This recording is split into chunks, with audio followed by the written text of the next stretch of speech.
ಇವರದ್ದು ವೈವಾಹಿಕ ಜೀವನದ 50ನೆಯ ವರುಷ, ಅಂದರೆ ಸುವರ್ಣ ಮಹೋತ್ಸವ. ನಮ್ಮ ವೈವಾಹಿಕ ಜೀವನದ ಆರಂಭವಾಗಿದ್ದು 1975ನೇ ಇಸವಿ ಮೇ 8ರಂದು. ಮೇ 8, ಮೊನ್ನೆ ಕಳೆದ ಮೇ 8ಕ್ಕೆ 50 ವರ್ಷಗಳನ್ನು ಪೂರೈಸಿದ್ದೇವೆ. ಸಾಧಾರಣವಾಗಿ ನಾನು ನನ್ನ TCH ಮುಗಿಸಿ ಕೆಲಸದ ಇಂಟರ್ವ್ಯೂಗೆಂದು ಹೋದಲ್ಲಿ ಪ್ರಪ್ರಥಮ ಬಾರಿಗೆ ಇವರನ್ನು ನೋಡಿದ್ದು. ನಾನು ಪ್ರಥಮವಾಗಿ ಈಕೆಯನ್ನು ಪರ್ಕಳದಲ್ಲಿ ಇವಳ ಸೋದರ ಮಾವನ ಮನೆಯಲ್ಲಿ ನೋಡಿದ್ದೆ. ಆ ಕೂಡಲೇ ವಿಚಾರಿಸಿದ ಅದು ಯಾರಂತ ಹೇಳಿ. ಹಾಗೆ ನನ್ನ ಕೊಲೀಗಿನ ಹತ್ರ ಕೂಡ ಕೇಳಿದ್ದೆ ಹತ್ತಿರದಲ್ಲಿರುವ. ಹಾಗಾಗಿ ಅವರು ಕೂಡ ಒಳ್ಳೆಯವರಲ್ಲ ಅಂತ ಹೇಳಿ ನಾನು ಮನೆಯಲ್ಲಿ ಹೋಗಿ ಅಪ್ಪ ಅಮ್ಮನ ಹತ್ರ ಹೇಳಿದ್ದೆ. ಮದುವೆ 75ರಲ್ಲಿ ಮೇ 8ರಲ್ಲಿ ಆಯಿತು.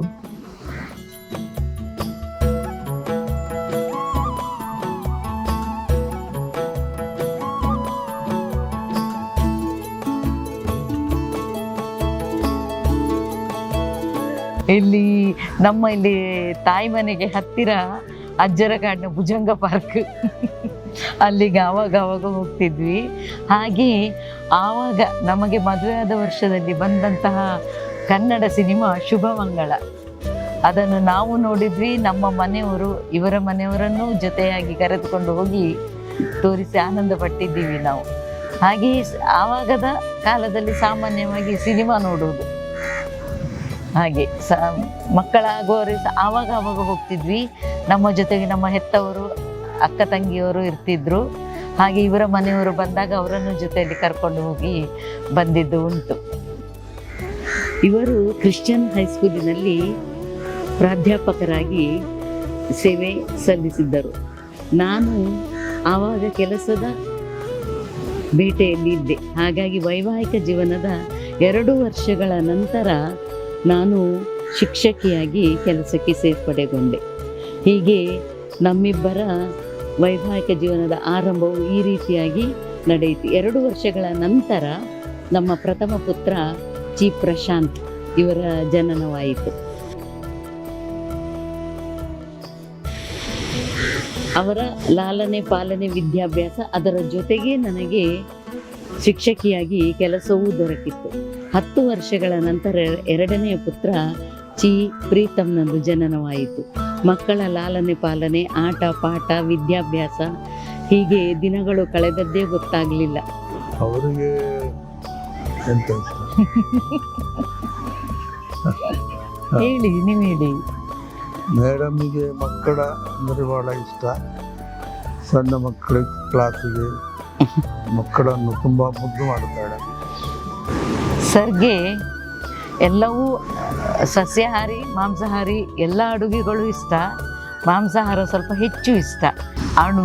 ಊಟ ತಿಂಡಿ ಬಿಟ್ಟು ಹೇಳುವುದಾದರೆ ಕ್ರಿಕೆಟ್ ಅವರ ಜೀವನದ ಒಂದು ಭಾಗ. ಅದು ನೋಡುವುದು, ಈಗ ಕ್ರಿಕೆಟ್ ನೋಡುವುದು ಅವರ ಹುಡುಗಾಟದ ವಯಸ್ಸಿನಲ್ಲಿ ಸಾಧಾರಣ ಅವರು ವಾಲಿಬಾಲ್, ಶಟ್ಲ್ ಕಾಕ್, ಹೀಗೆ ಕ್ರಿಕೆಟ್ ಇದನ್ನೆಲ್ಲ ಆಡ್ತಾ ಇದ್ದವರಂತೆ. ಹೌದು.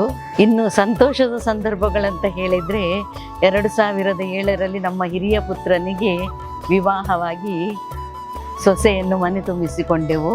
2009ರಲ್ಲಿ ಮೊಮ್ಮಗನ ಜನನವಾಯಿತು. ಇವಾಗ ಅವನು 10ನೇ ತರಗತಿಯನ್ನು ಮುಗಿಸಿದ್ದಾನೆ. ಇನ್ನು ಸದ್ಯದಲ್ಲಿಯೇ PUC ತರಗತಿಗೆ ಸೇರಲಿಕ್ಕಿದ್ದಾನೆ. 2018ರಲ್ಲಿ 2ನೆಯ ಪುತ್ರನದ್ದು ವಿವಾಹ ನಡೆದು ಅವರು ಈಗ ಕೆಲಸದ ನಿಮಿತ್ತ ದುಬೈಯಲ್ಲಿ ತಮ್ಮ ಜೀವನವನ್ನು ಸಾಗಿಸ್ತಾ ಇದ್ದಾರೆ. ಈತನ್ಮಧ್ಯೆ ಇವರಲ್ಲಿ ನಾನು ಬಹಳವಾಗಿ ಅವರನ್ನು ನಾನು ಮೆಚ್ಚಿಕೊಳ್ಳುವುದು ಹಾಗೂ ಅಂಥ ಒಂದು ಘಟನೆ ಅಂದರೆ, ನನಗೆ ನನ್ನ ಡಿಸ್ಕಿನದು ಶಸ್ತ್ರಕ್ರಿಯೆ ನಡೆದು 1 ವರ್ಷದವರೆಗೆ ನಾನು ಫುಲ್ ರೆಸ್ಟಿನಲ್ಲಿದ್ದೆ. ತದನಂತರ ಶಾಲೆಗೆ ಹೋಗಬೇಕಾದ್ರೆ ವೈದ್ಯರು ಹೇಳಿದರು, ನೀವು ಒಂದೇ ಕೆಲಸ ಬಿಡಬೇಕು, ರಿಕ್ಷಾದಲ್ಲಿ ದಿನನಿತ್ಯ ಹೋಗಿ ಬರಲಂತೂ ಅಸಾಧ್ಯ, ಕೆಲಸ ಬಿಡಬೇಕೆಂದು. ಆದರೆ ಆವಾಗಿನ ಕಾಲದಲ್ಲಿ, ಕಷ್ಟದ ಕಾಲದಲ್ಲಿ ಕೆಲಸ ಬಿಡುವಂತಹ ಪರಿಸ್ಥಿತಿ ಇರಲಿಲ್ಲ. ಒಬ್ಬರ ದುಡಿಮೆ, ಮಕ್ಕಳು, ಹಿರಿಯ ಮಗ ಕೆಲಸಕ್ಕೆ ಸೇರಿದ್ದಷ್ಟೇ, ಕಿರಿಯವ ಇನ್ನೂ ಕಲಿತಾ ಇದ್ದ. ಹಾಗಾಗಿ ಅನಿವಾರ್ಯವಾಗಿತ್ತು. ಆ ಸಂದರ್ಭ ನಾವು ಕಾರ್ ತೆಗೆದುಕೊಳ್ಳಲೇಬೇಕಾಯಿತು. ತೆಗೆದುಕೊಂಡ ಮೇಲೆ ಮಕ್ಕಳು ದೂರದಲ್ಲಿದ್ದಾರೆ, ಕಾರ್ ಬಿಡುವವರು ಯಾರು? ಹೀಗಾಗಿ ಸ್ವಲ್ಪ ದಿನದವರೆಗೆ ಒಬ್ಬರನ್ನು ನೇಮಕ ಮಾಡಿದೆವು, ಡ್ರೈವರ್ನನ್ನು. ಆದರೆ ಅವರು ನಮ್ಮ ಹೊತ್ತಿಗೆ, ಬೆಳಗ್ಗೆ ನಾವು ಹೊತ್ತಿನಲ್ಲಿ ಸಮಯಕ್ಕೆ ಸರಿಯಾಗಿ ಬಾರದೇ ಇದ್ದದ್ರಿಂದ ಬಹಳ ಕಷ್ಟ ಅನುಭವಿಸಬೇಕಾಯಿತು. ಆವಾಗ ಇವರ 62ನೇ ವರ್ಷ, ಸೈಕಲ್ ಪೆಡಲನ್ನು ತುಳಿಯದಿದ್ದವರು ಶಾಲೆಗೆ ಹೋಗಿ ಬರುವ ಕಷ್ಟ ನೋಡಿ ತಾನೇ ಕಾರನ್ನು ಚಲಾಯಿಸುವುದನ್ನು ಕಲಿತು 1 ತಿಂಗಳಲ್ಲಿ ಹೇಗೋ ಕಷ್ಟಪಟ್ಟು ನನ್ನನ್ನು ಬೆಳಗಿನ ಹೊತ್ತಿನಲ್ಲಿ ಶಾಲೆಗೆ ಬಿಟ್ಟು, ಕಾರನ್ನು ಶಾಲೆಯಲ್ಲೇ ಇಟ್ಟು ಕಾಲ್ನಡಿಗೆಯಲ್ಲಿ ಮನೆಗೆ ಬಂದು, ಸಾಯಂಕಾಲ ಆಗುವಾಗ ಮತ್ತೆ ಶಾಲೆಗೆ ಬಂದು ನನ್ನನ್ನು ಹಿಂದೆ ಕರೆದುಕೊಂಡು ಬರ್ತಿದ್ರು. ನಾನು ಮುಖ್ಯ ಶಿಕ್ಷಕಿಯಾಗಿ ಸೇರಿದ ಮೇಲೆ ಆವಾಗ ಮನೆಗೆ ಬರುವಾಗ 7:30-8 ಗಂಟೆ. ಆ ಸಮಯದಲ್ಲಿಯೂ ಸಂಜೆ ಮನೆಗೆ ಬಂದು ಮಗನಿಗೆ ಬೇಕಾದ ಕಾಫಿ ತಿಂಡಿ ಎಲ್ಲ ಮಾಡಿಕೊಟ್ಟು ಮತ್ತೆ ಬಂದು ನನ್ನನ್ನು ಕರೆದುಕೊಂಡು ಹೋಗ್ತಿದ್ರು. ಕಡೆಗೆ ಕಿರಿಯ ಪುತ್ರನಿಗೂ ಕೆಲಸವಾಗಿ ಅವನು ಮಂಗಳೂರು, ಬೆಂಗಳೂರು ಹೀಗೆ ಹೋಗಿ ಬರಬೇಕಾಯ್ತು. ಅಂಥ ಸಂದರ್ಭದಲ್ಲಿ ತಾನೇ ಕಾರನ್ನು ಚಲಾಯಿಸಿಕೊಂಡು ಹೋಗಿ ಬಂದು ಎಲ್ಲ ಮಾಡುತ್ತಿದ್ದರು. ತುಂಬ ದೂರದವರೆಗೆ ಹೋಗದಿದ್ದರೂ ಆ ಅಗತ್ಯದ ಸಮಯದಲ್ಲಿ ಆದ ಇವರ ಸಹಾಯ ನಾನು ಎಂದೂ ಮರೆಯಲಿಕ್ಕಿಲ್ಲ. ಅದು ನನ್ನ ಜೀವನದ ಬಹಳ ಒಂದು ಅತಿ ದೊಡ್ಡ ಘಟನೆ. ಈ ಸಂದರ್ಭದಲ್ಲಿ ಹೇಳುವುದಂತ ಹೇಳಿದರೆ 50 ವರ್ಷಗಳು ಕಷ್ಟ ಸುಖ ಏನೇ ಇರಲಿ ಜೊತೆಯಾಗಿ ನಡೆದೆವು, ಸಾಗಿ ಬಂದಿದ್ದೇವೆ.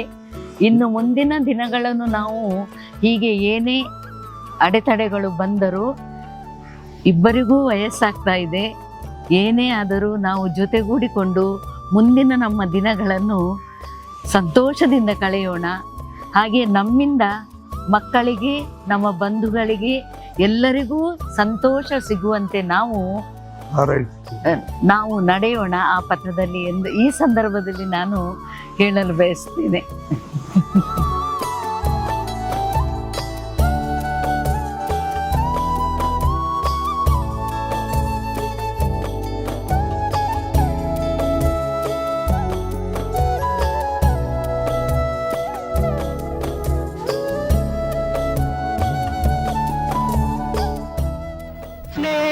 ಕಡಲಲ್ಲಿ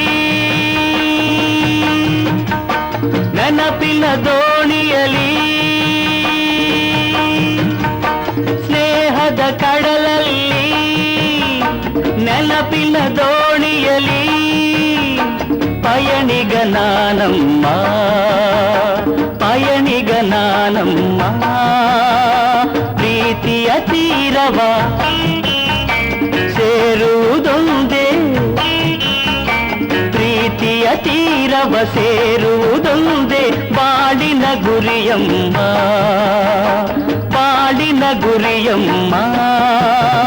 ಸ್ನೇಹದ ಕಡಲಲ್ಲಿ